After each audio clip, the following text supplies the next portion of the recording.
Queridos amigos da TV A Caminho da Luz, mais uma vez pedimos licença, com todo respeito, para entrarmos na sua casa, levando sempre uma mensagem do Evangelho de nosso Senhor Jesus Cristo.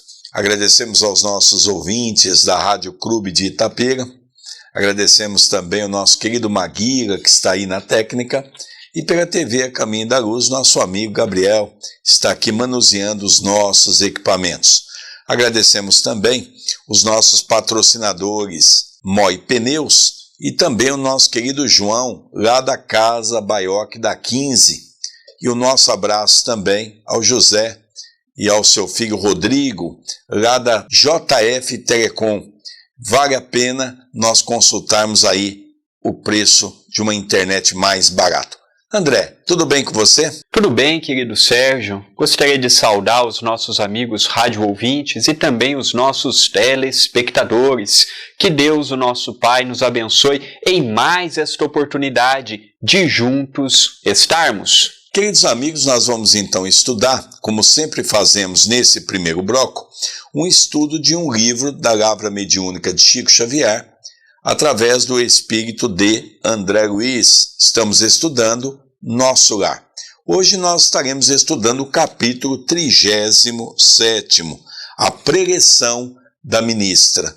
Vale a pena nós estudarmos juntos esse capítulo para verificar a mensagem da veneranda. Vamos ler a mensagem? No curso de trabalhos do dia imediato, grande era o meu interesse pela conferência da ministra veneranda.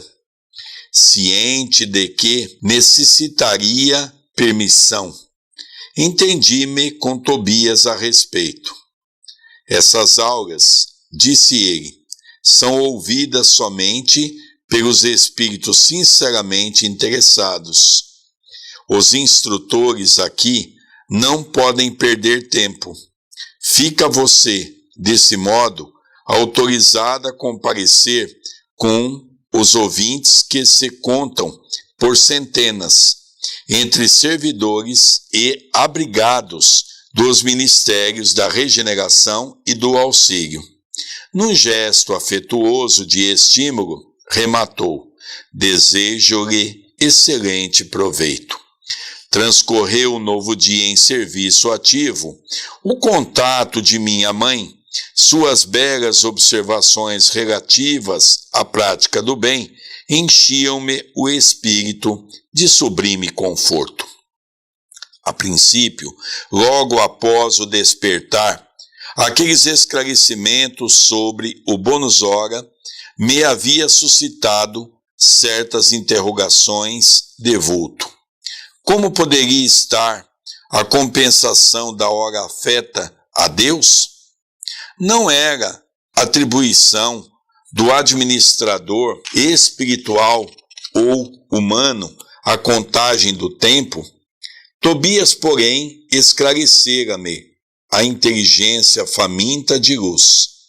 Aos administradores em geral, impende a obrigação de contar o tempo de serviços, sendo justo, igualmente, instituírem elementos de respeito e consideração ao mérito do trabalhador. Mas quanto ao valor essencial do aproveitamento justo, só mesmo as forças divinas podem determinar com exatidão. Há servidores que, depois de 40 anos de atividade especial, dela se retiram com a mesma incipiência da primeira hora, provando que gastaram tempo sem empregar dedicação espiritual. Assim como existem homens que, atingindo 100 anos de existência, dela saem com a mesma ignorância da idade infantil. Tanto é precioso o conceito de sua mamãe. Disse Tobias que basta lembrar as horas dos homens bons e dos maus.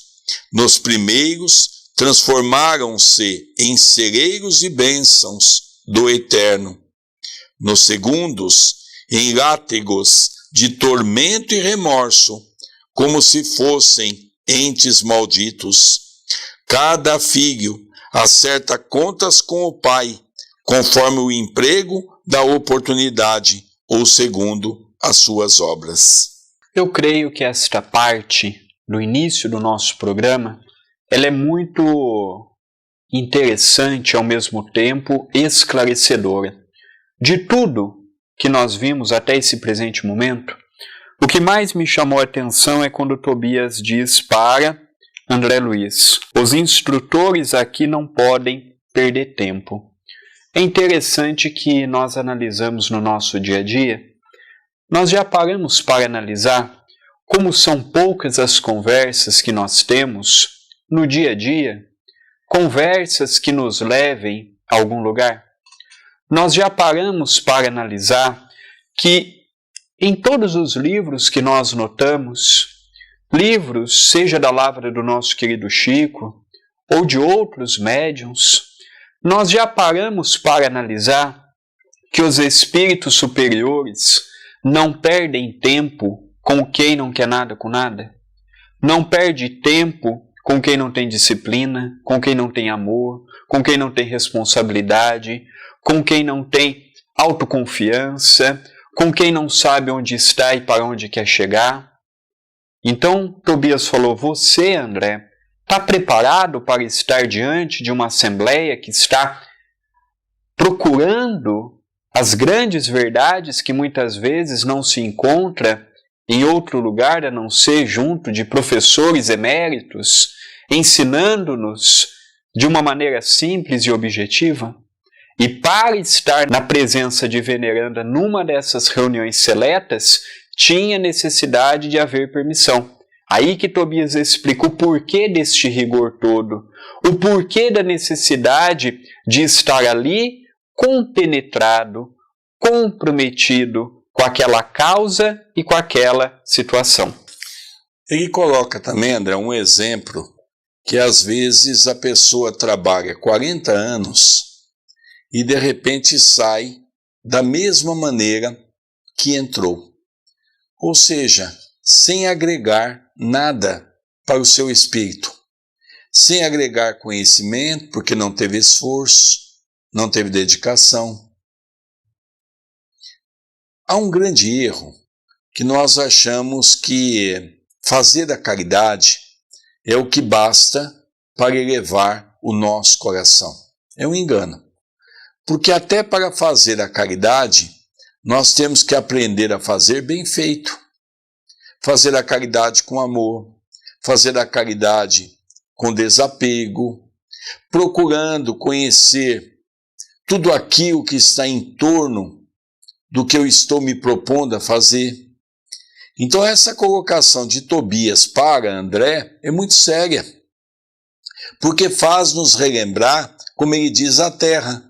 Aquela pessoa que passou 100 anos aqui na Terra no corpo físico, encarnou e desencarnou do mesmo jeito. Nada houve de esforço para acrescentar ao seu coração. 100 anos perdidos. 100 anos de uma trajetória que não soma-se nada. Por isso que é importante nós analisarmos a palavra agregar. Precisamos agregar alguma coisa ao nosso espírito. Enquanto nós não agregarmos alguma coisa, nós vamos ficar esses espíritos apenas transitando pela terra, estacionado.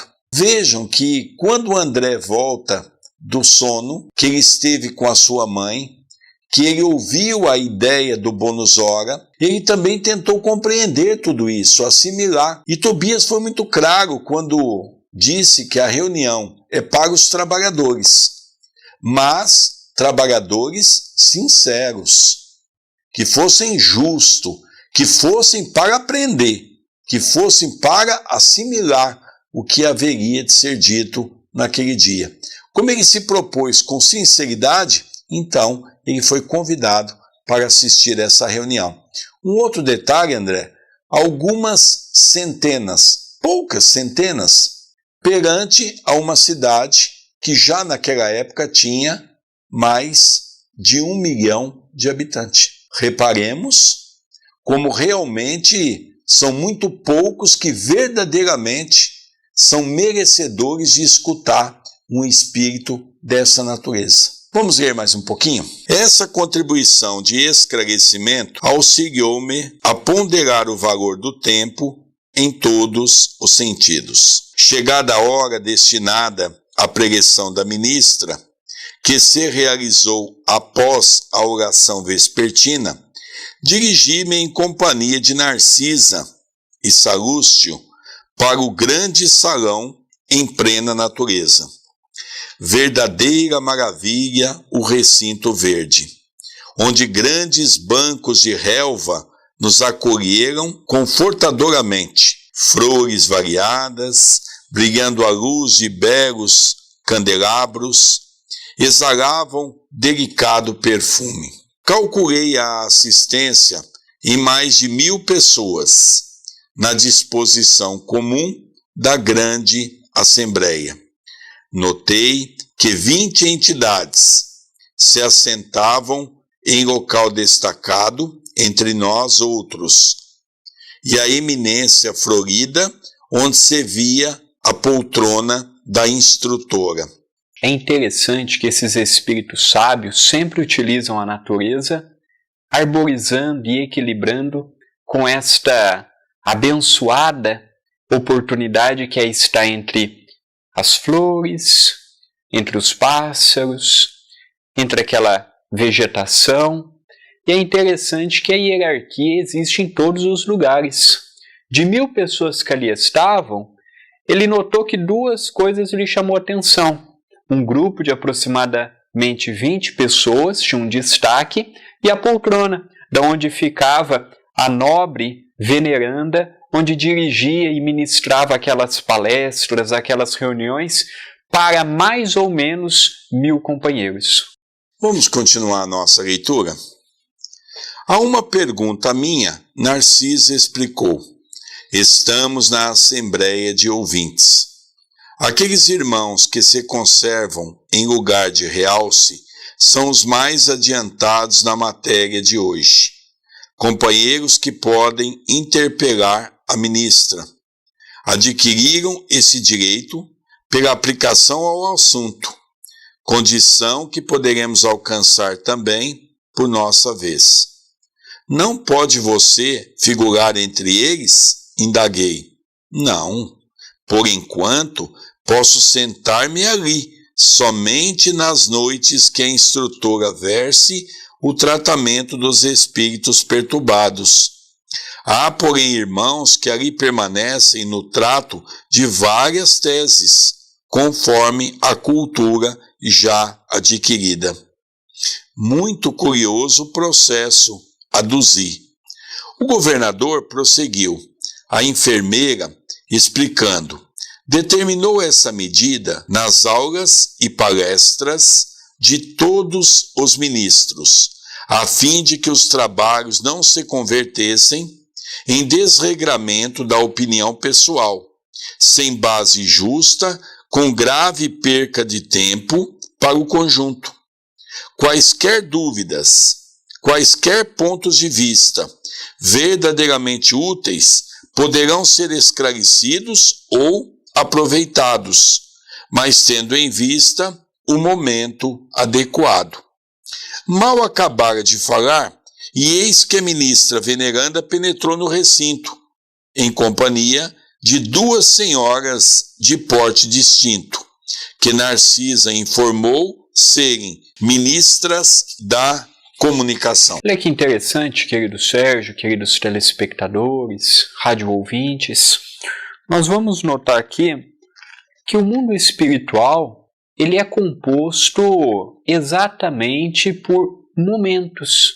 E esse momento em que a nossa querida Narcisa está conversando com André, o que ela diz para ele? Que o governador tomou essa medida para que pudesse as aulas ser mais úteis. Então, por exemplo, ela era convidada a estar naquele grupo de 20 companheiros quando o assunto era as enfermidades, em especial os perturbados, aqueles que vinham resgatados dos grupos dos samaritanos, que chegavam em condições lastimáveis.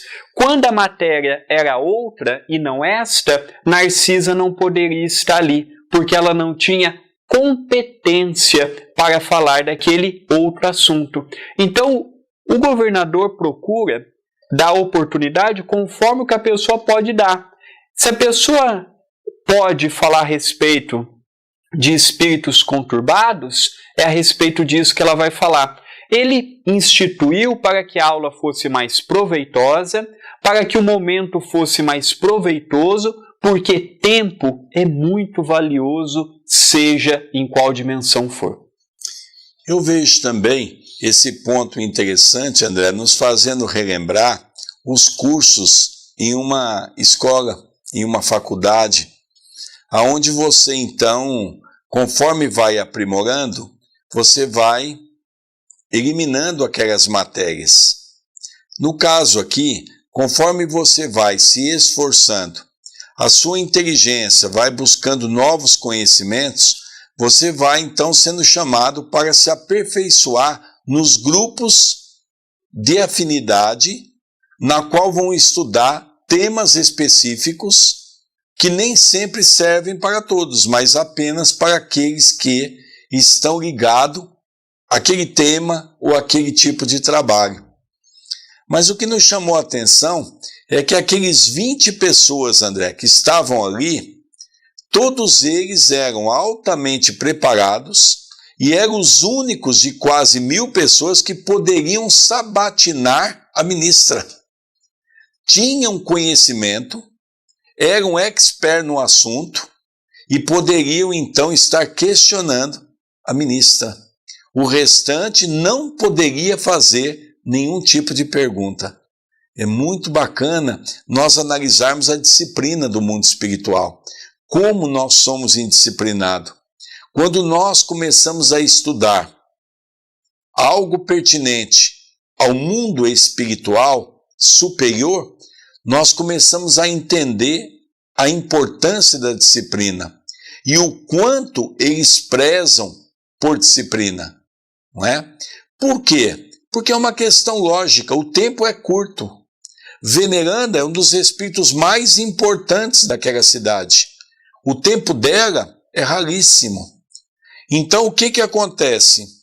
Se tiver dúvida, aqueles que já são professores do assunto podem indagar Veneranda, para que depois eles sejam os agentes multiplicadores que irão depois estar passando para os 1000, diante da dúvida que houve, eles vão estar conversando, não é? Então a gente nota essa assembleia, esse respeito à disciplina, que é muito importante em todo lugar. Vamos ler um pouquinho mais? Veneranda espalhou com a simples presença enorme alegria em todos os semblantes. Não mostrava a fisionomia de uma velha, o que contrastava com o nome. Sim, o semblante de nobre senhora na idade madura, cheia de simplicidade, sem afetação. Depois de palestrar ligeiramente com os 20 companheiros, como a informar-se das necessidades dominantes na Assembleia em geral, com relação ao tema da noite, começou por dizer: André, antes de nós entrarmos no discurso, veja que fato interessante. Primeiro, ela se apresentou aos 20 escolhidos, fez um questionamento sobre qual eram as dúvidas inerentes ao grupo, para que ela pudesse se inteirar o estágio que o grupo se encontrava, para poder então dizer e para poder então ensinar. Olha que fato interessante. Vamos ler um pouquinho mais? Como sempre, não posso aproveitar a nossa reunião para discursos de longa tiragem verbal, mas aqui estou para conversar com vocês, relacionando algumas observações sobre o pensamento. Encontram-se entre nós, no momento, algumas centenas de ouvintes que se surpreendem com a nossa esfera, cheia de formas análogas à dos planetas. Não haviam aprendido que o pensamento é a linguagem universal? Não foram informados de que a criação mental é quase tudo em nossa vida? São numerosos os irmãos que formulam semelhantes perguntas. Todavia, encontraram aqui a habitação, o utensílio e a linguagem terrestres. Esta realidade, contudo, não deve causar surpresa a ninguém.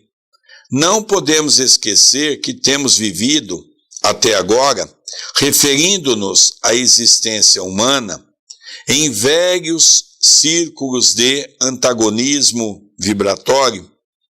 O pensamento é a base das relações espirituais dos seres entre si.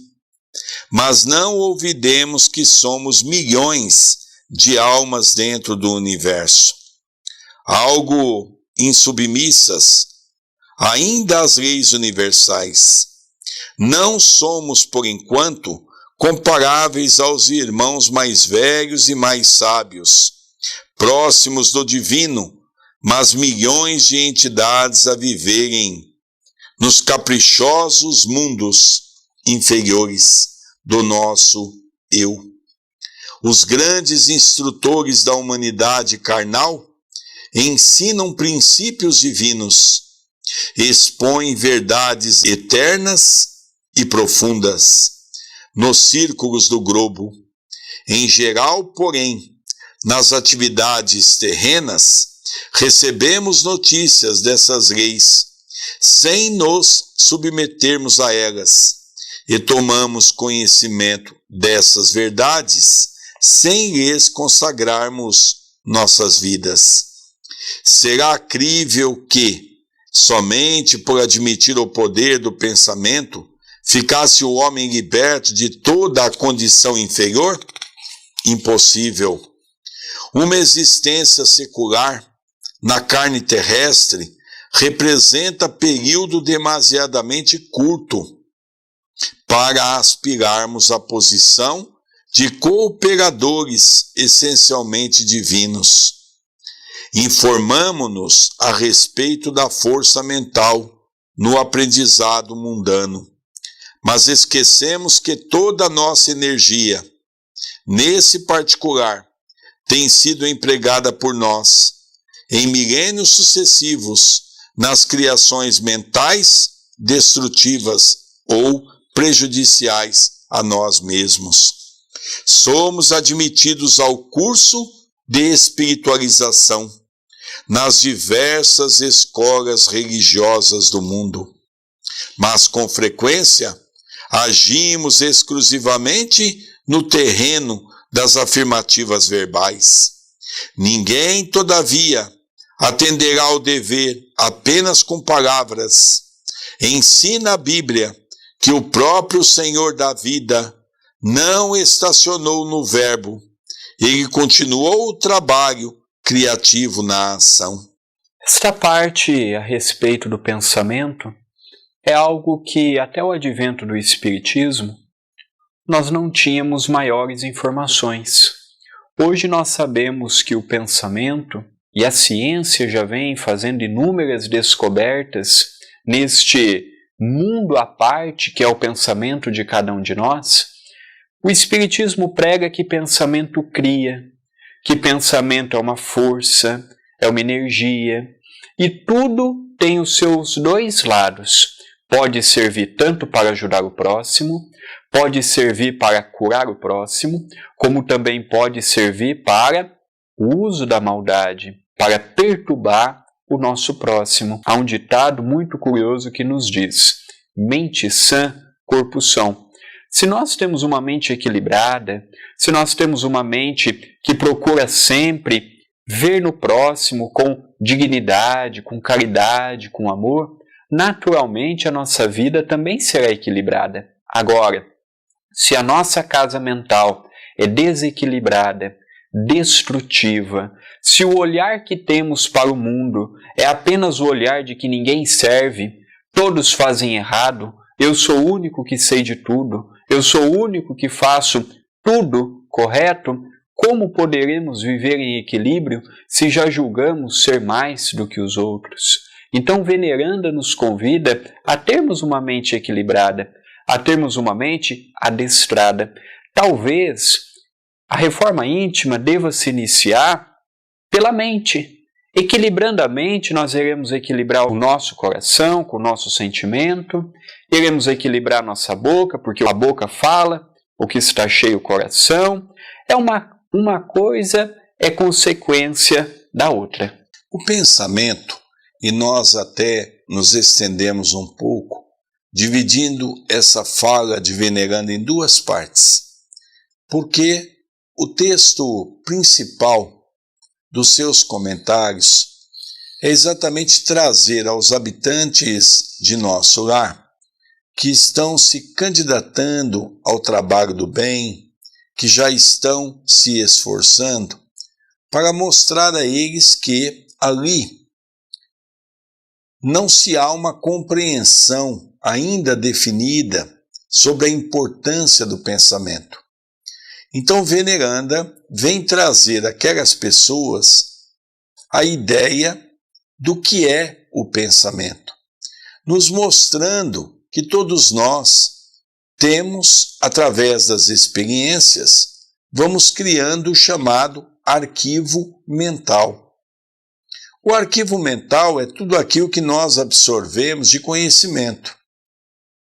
E, logicamente, ela vem mostrar que é tudo muito novo, porque o mundo espiritual ainda não é um mundo vivenciado por uma quantidade tão grande de espíritos.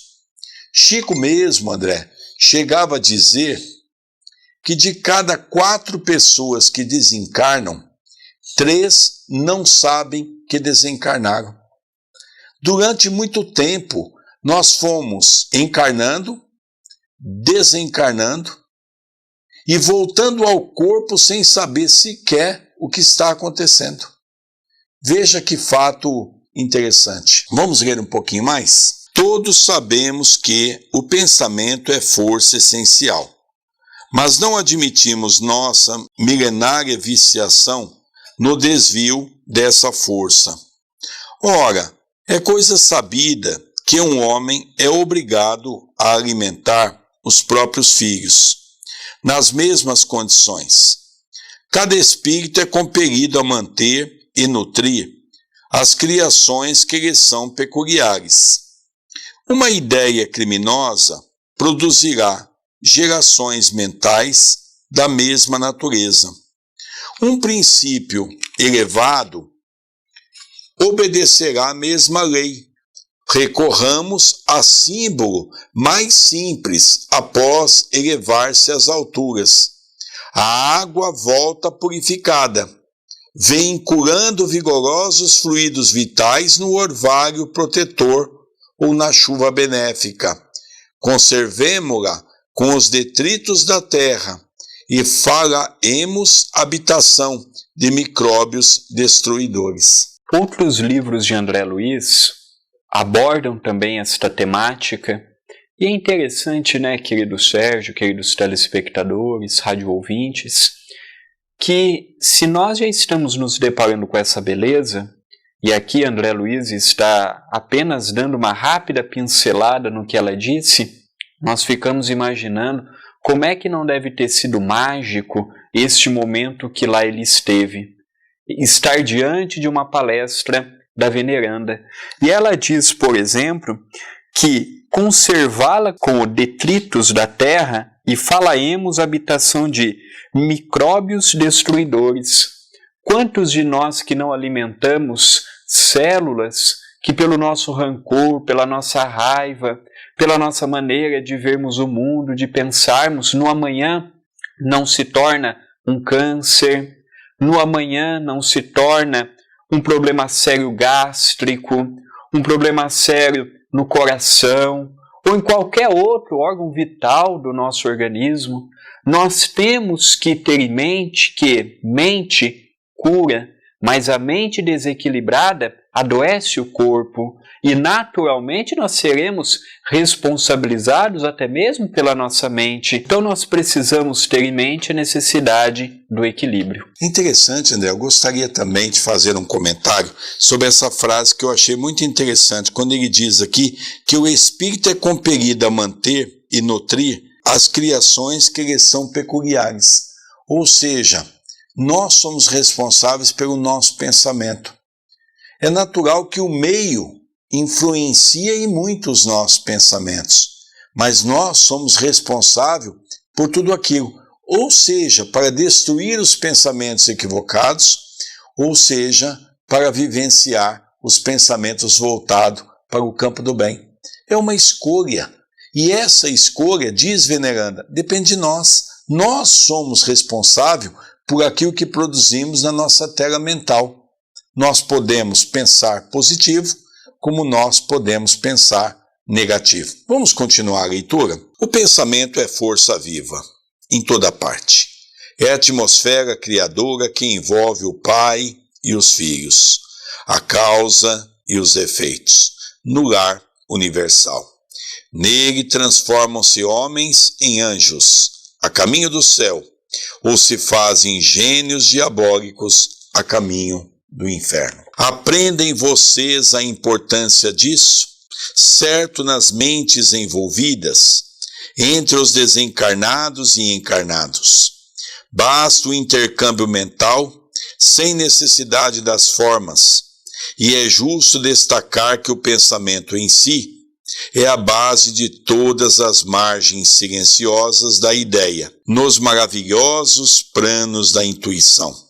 Entre os seres de toda a espécie, dentro desse princípio, o espírito que haja vivido exclusivamente em França poderá comunicar-se no Brasil, pensamento a pensamento, prescindindo de forma verbalista especial, que nesse caso será sempre a do receptor. Mas isso também exige a afinidade pura.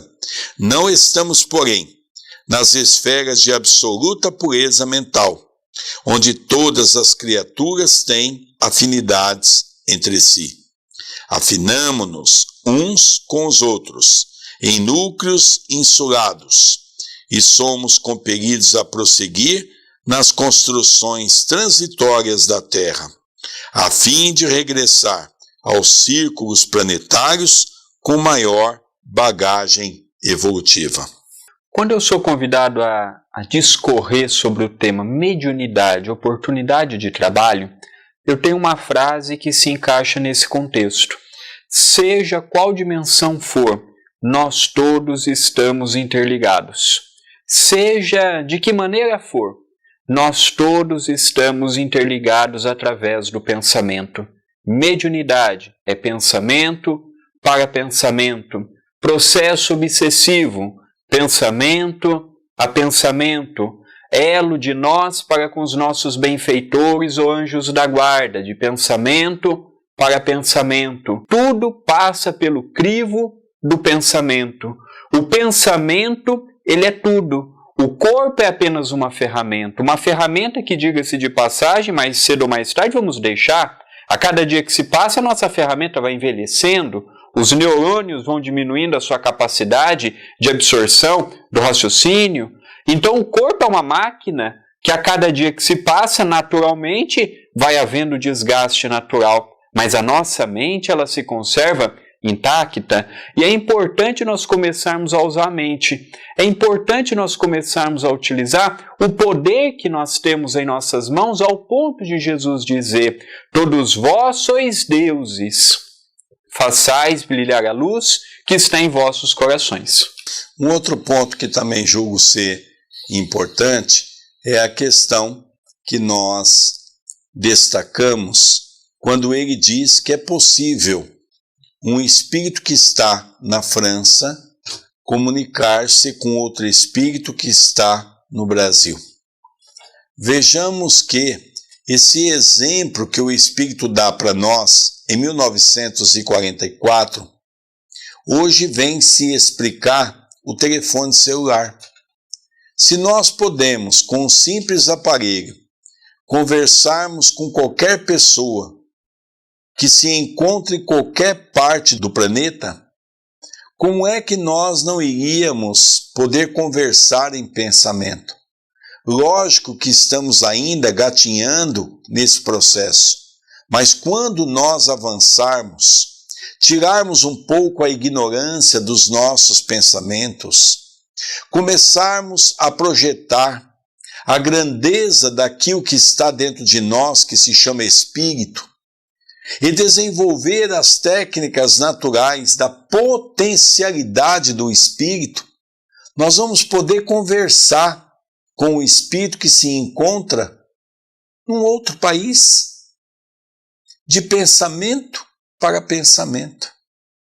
Aqui nós fazemos nos lembrar, no capítulo anterior, quando então André Luiz tem o seu primeiro dia de trabalho em nosso lar, nós vamos perceber que Elísias e sua mãe, e também a própria mãe de André Luiz, como também deve outros terem acompanhado, todo o trabalho através do pensamento.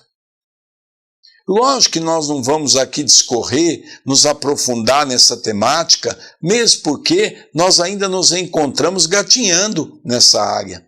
Somos pequenos, somos ignorantes ainda com referência a muitos assuntos pertinentes ao mundo espiritual. André Luiz, em 1944, veio descortinar para nós essa temática.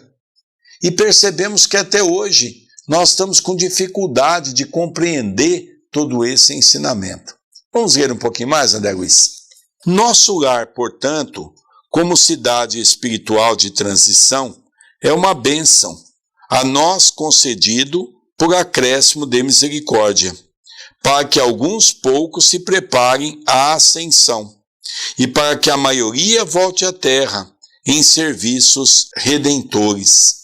Compreendamos a grandiosidade das leis do pensamento, e submetamo-nos a elas desde hoje. Depois de longa pausa, a ministra sorriu para o auditório e perguntou: quem deseja aproveitar? Logo após, suave música encheu o recinto de cariciosas melodias. Veneranda conversou ainda por muito tempo, revelando amor e compreensão, delicadeza e sabedoria, sem qualquer solenidade nos gestos para evidenciar o término da conversação.